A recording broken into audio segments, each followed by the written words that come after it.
Jason Tatum just won't stop. That's the truth. The man is out here defying everything we thought we knew about Achilles injuries, about rehab timelines, about what's possible when sheer will meets elite athleticism. Less than 6 months after suffering what's often considered one of the most devastating injuries in basketball, the guy is dunking. Not jogging, not getting up shots. Dunking. And not just any dunk. We're talking standing broad jump, under the rim, straight-up explosion. It's the kind of thing you'd see in a gym class highlight reel. Tatum's out here doing it like it's Tuesday. And maybe the craziest part? That video that went viral, the one that had fans freaking out and doctors weighing in, was already old. Tatum casually said, "I did that like a month ago." So now you start running the math. He tore his Achilles just 5 months ago. That means he's been dunking at 4 months post-injury. That's not just ahead of schedule. That's rewriting the schedule. This isn't just an exciting development. It's one that sparks a ton of questions. First off, what does this mean for the Celtics season? But also, what does it mean for the future of injury recovery in the NBA? We've seen Achilles injuries derail careers. We've seen guys take a full year, sometimes longer, just to get back to the floor, let alone their former selves. And here's Tatum, already looking like he's ready to check in. Is it risky? Of course. Is it inspiring? No doubt. Even the medical community is weighing in. Dr. Nirav Pandya, director of sports medicine at Benioff Children's Hospital in San Francisco, responded to the video saying that a double-leg jump at this stage of rehab is within the norm for top-level athletes under current protocols. So from a medical standpoint, it's not totally unprecedented. But still, Tatum's progression seems next level. The real twist, though? Tatum himself has reportedly informed the Celtics that he plans on playing this season. Not hopes. Not maybe. Plans. That's a massive statement. Most players, even if they're optimistic about their recovery, keep it vague. They keep expectations low. They don't want to deal with the pressure or disappointment if things don't go as planned. But Tatum, he's out here letting it be known he's coming back. Now, how does Boston handle that? If you're Brad Stevens or Joe Mazzulla, how do you navigate a superstar trying to fast-track his return from a catastrophic injury? You want him back, of course. He's your franchise guy. But you also have to think about the long term. If he's not fully ready, is it worth the risk just to sneak into the postseason? Or, if things go sideways during the year and Boston is sitting outside the playoff picture, do you really want to bring him back for a meaningless stretch run? There are some interesting perspectives floating around. Some argue that if Tatum is cleared, truly cleared, then he should play, even in a limited capacity. Get those minutes in. Shake off the rust. Build confidence going into the offseason. Others say no way. If Boston isn't contending, keep him shelved, protect the asset, maybe even angle for a better draft pick. But here's the thing. Tatum isn't just saying he wants to play. He's saying he will play. That kind of assertiveness, that kind of mindset, it tells you a lot about who he is. And honestly, it's made a lot of fans fall even harder for him. Not just Celtics fans, basketball fans in general. Let's not forget what kind of run he was on before the injury.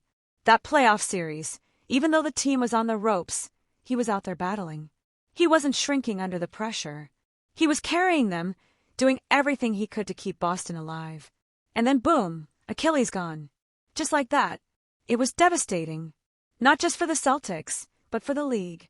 One of the game's best young stars, sidelined.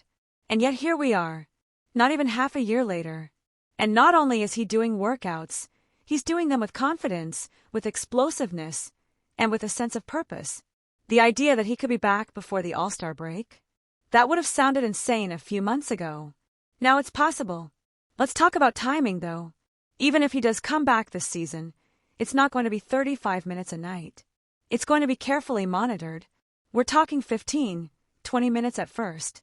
Maybe more depending on how he looks. But what if Boston is out of the mix by then? If they're, say, 10 games under .500 and battling for a play-in spot, is that really when you want to bring him back? Or do you let the young guys get their reps, give Tatum the full year off, and focus on next season? It's a tough call. Some believe the team's record shouldn't even factor into it. That if he's medically cleared, then that's it. Get him back on the court, get him acclimated again, and use the rest of the season as a kind of on-ramp into next year. That makes sense in theory. But if there's even a sliver of doubt, a tiny risk of re-injury, then what are you really doing? Because let's face it, Jason Tatum is the future of this franchise. He's the cornerstone. Everything Boston is building revolves around him. Rushing him back could jeopardize that. On the other hand, holding him out when he feels ready might cause friction. It's a delicate balance. And through it all, you have to wonder how the Celtics front office feels about him being so vocal about his recovery and intentions. Like, are they happy to hear that their star is hungry? Or are they cringing every time another quote hits the timeline? Do they wish he'd keep it internal, play it cool, and avoid putting the organization in a tight spot? Whatever the case, one thing's clear. Jason Tatum is wired differently. From the moment he entered the league, he's been about winning. He's been about getting better. He's been about proving people wrong. And now, in the face of an injury that should have ended his season before it even started, he's putting the league on notice once again. All of this makes the early part of the season way more intriguing. Because if the Celtics can hold their own, if they're hanging around, staying competitive, maybe sitting somewhere around the middle of the pack, and then out of nowhere, Tatum comes back, that changes everything. Suddenly you've got a team that's been scrapping, learning how to win without its best player, and then reinserts a superstar. That's a scary prospect for the rest of the East. Of course, we're still in October. Everything's speculative right now. But that's part of the fun. This is the season for dreaming big, for pie-in-the-sky scenarios, for imagining the best possible outcomes. And the idea of a mid-season Jason Tatum comeback, that's one of the juiciest storylines out there. And look, even if you're skeptical, even if you think it's all talk and that he should sit the year, you have to respect the mentality. Because there are plenty of stars who would have already checked out, who would have said, "Next year, I'll be back better than ever." And no one would have blamed them. But Tatum, he's not wired like that. He's trying to rewrite the story, reshape the narrative, and get back on the court with his team as soon as possible. While Tatum's return is easily the headline of the preseason, there's plenty of other noise circling the Celtics right now, some of it exciting, some of it confusing, and some of it downright disrespectful if we're being honest. The annual general manager survey dropped, and let's just say it didn't exactly paint a flattering picture for Boston. According to these anonymous NBA decision-makers, the Celtics aren't expected to be anywhere near the top of the Eastern Conference standings this year. In fact, they're ranked eighth, behind teams like Cleveland, New York, Orlando, and even Detroit. Yes, Detroit. And sure, some of those teams are on the rise, but putting Boston that low after the moves they made? That feels a little off. What makes that even more bizarre is when you realize the same group of GMs gave Boston over 80% of the vote to win the finals last season. Now, one injury and a few roster shakeups later, they're not even a top 4 team in the East? It's wild. Maybe the GMs know something we don't. Or maybe this just proves how volatile the NBA can be. One year you're the favorite, the next you're a question mark. And it wasn't just the standings predictions. The Celtics didn't get much love anywhere. When the MVP votes were tallied, no one from Boston was even close. Tatum didn't get a mention, and neither did Jaylen Brown. The names were the usual suspects: Jokic, Doncic, SGA, Wembanyama. Giannis and Donovan Mitchell got some side votes. But Tatum? Nowhere. Which, again, could be chalked up to the injury, but considering how vocal he's been about returning, it seems like a pretty quick dismissal from a guy who was considered one of the best in the league just months ago. And then there's the small forward conversation, which somehow became another strange hill for these GMs to plant their flag on.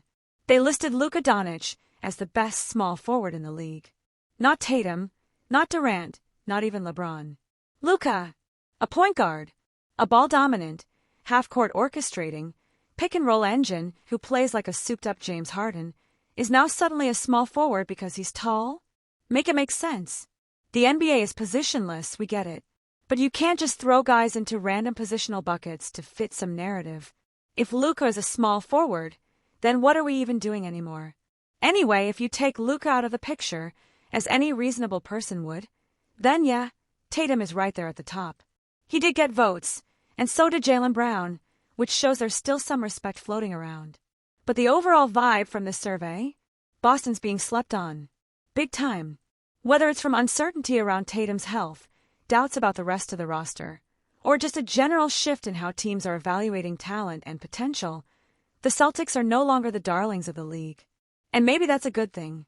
Maybe that underdog energy is exactly what they need. Because let's not forget, they've still got a solid core. Brown, White, Porzingis, Holiday. That's a squad that, even without Tatum, can hold its own.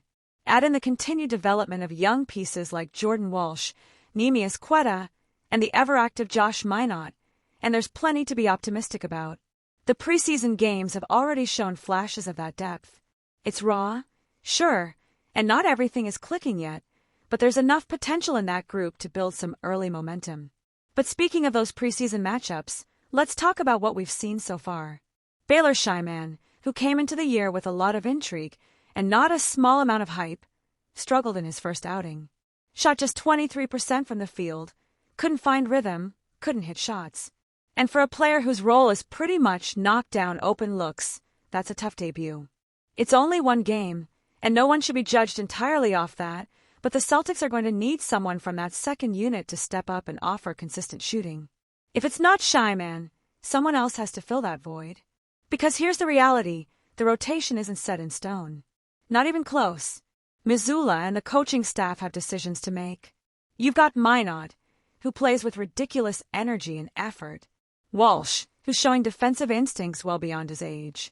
Hugo Gonzalez, who's had moments where he looks like he belongs.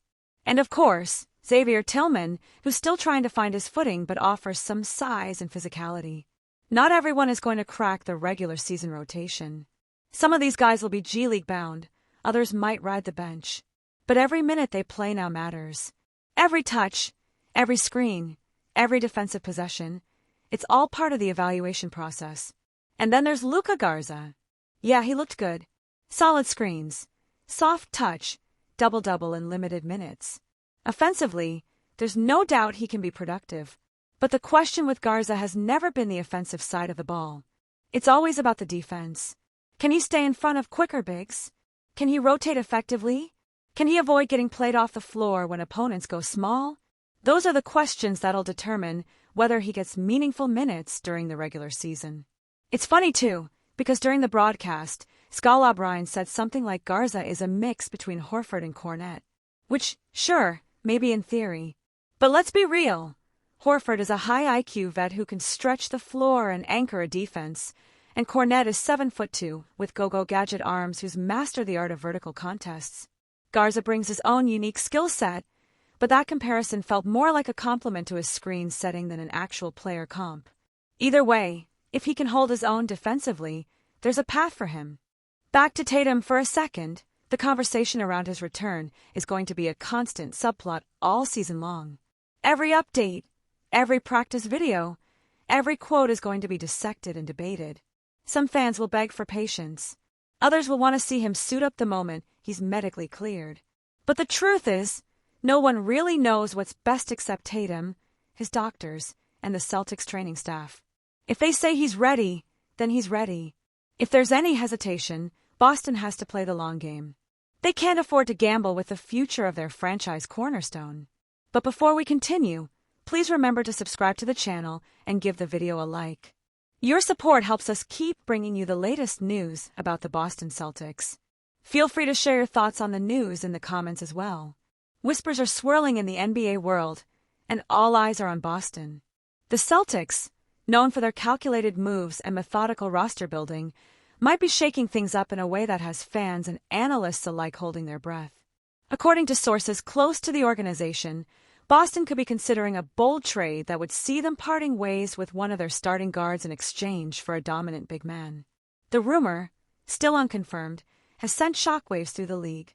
Celtics guards have long been considered integral to their identity, combining defensive tenacity with perimeter shooting.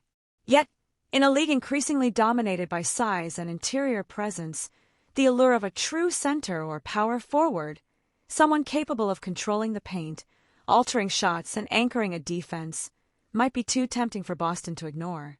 Insiders suggest that this move would signal a shift in strategy from a guard-heavy approach to a lineup centered around dominance in the post.